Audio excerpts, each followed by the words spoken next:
rise again, literally, and become president of the United States, and then we'll send the police forces of the country out, arrest Democrats, and there will be mass executions and orgies of killing of Democrats, and particularly high-profile and elected Democrats, and presumably people like me.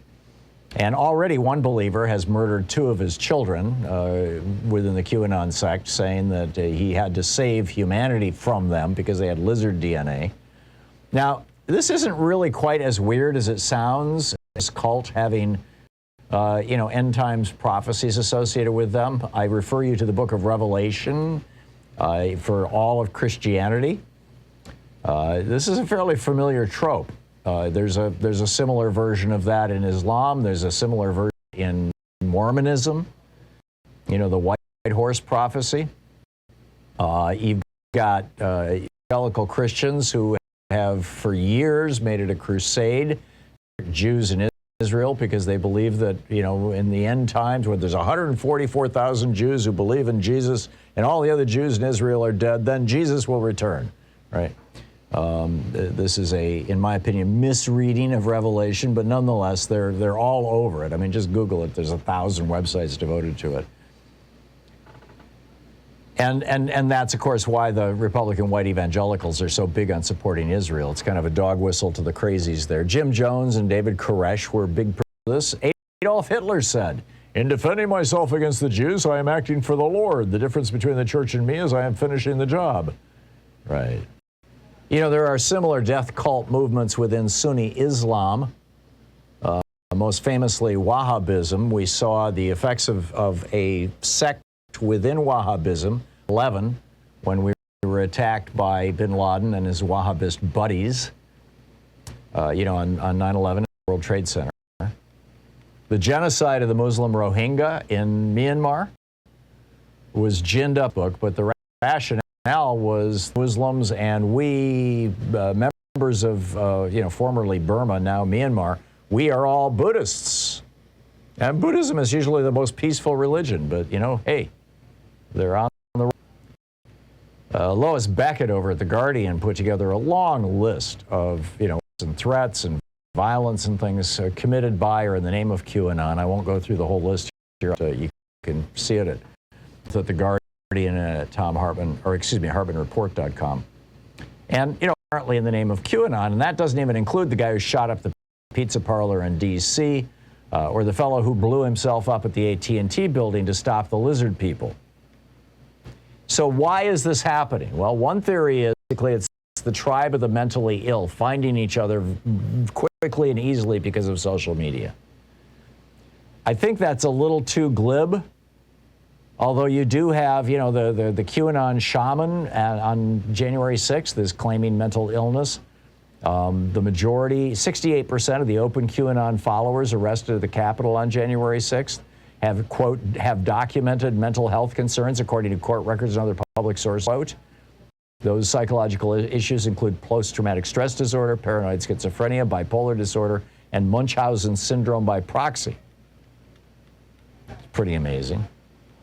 But again, I don't think that's really what's going on. I don't think everybody in QAnon is mentally ill any more than every Christian who believes that Jesus walked on water is mentally ill. Another theory is that QAnon is meeting some sort of deep social or psychological need for people who feel marginalized, and that maybe the lockdowns during the COVID pandemic made it even worse. That actually makes some sense to me. Another theory is that what we're looking at is the power of Facebook's algorithm and their new system of groups, which pushes people, deeper and deeper and deeper into crazy quite rapidly. You'll recall last summer we had white people in small towns from Klamath Falls, Oregon, to Florida, who were showing up one particular weekend with axes and shovels and shotguns and any kind of weapon they could find to stop the buses full of black people that Antifa was sending with money from George Soros. And nobody knows where these messages came from. They were propagated across Facebook in small town Facebook sites all over the country, and literally thousands of white Americans showed up with weapons to take on these black people that didn't exist. Was this a foreign government testing our ability to, or their ability to send us into crazy town? Or was this a QAnon early try? Nobody knows. Facebook a week ago, 2 weeks ago actually, announced that they were banning QAnon, but we saw how well that worked when they banned, the Trumpies and the anti-vax people. I'm not optimistic.